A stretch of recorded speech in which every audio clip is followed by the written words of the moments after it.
Andy Biggs is the apparent winner of the 5th Congressional District Republican primary over Christine Jones by just 9 votes. Right now, there will be a recount required by law this week, but Jones went to court last week to get dozens of discarded votes included in that recount.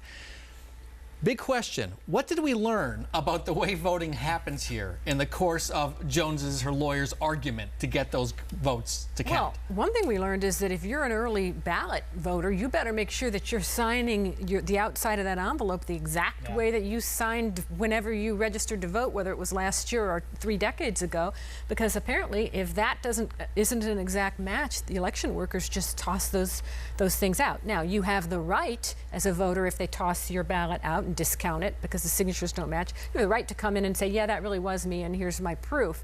The problem is, how do you know?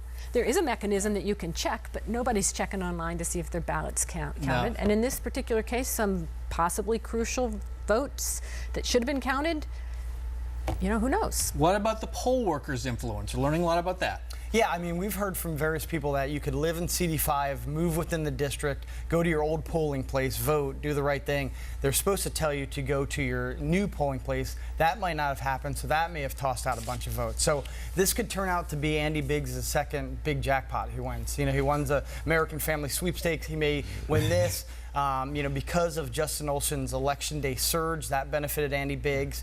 There'll be a recount, so we'll see in a few weeks, but they have to know by September 24th. Lawrence, 15 seconds. You know, it's nice to see Republicans caring about counting every vote.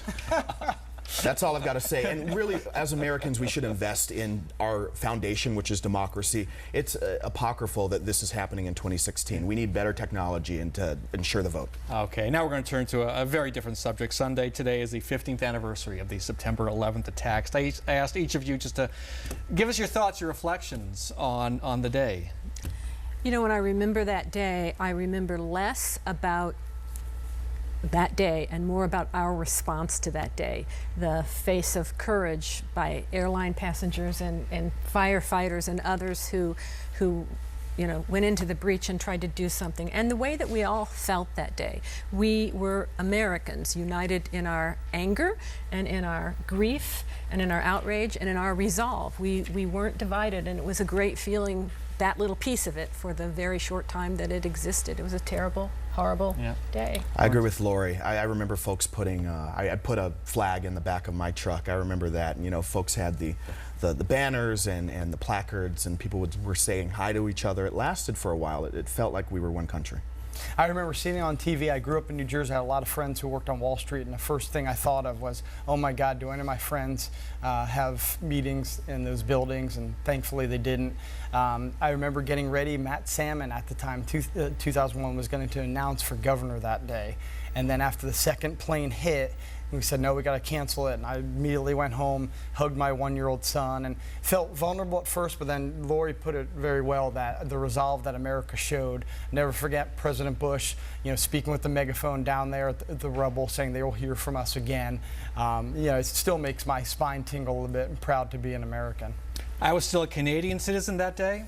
That was the day I decided I had to become an American. Awesome. I'd waited long enough, and that was the day. We also asked for your reflections on the September 11th anniversary. Here's what you told us on Facebook. From Jessica Catlin: at the age of 25, I felt unsafe for the first time in my life.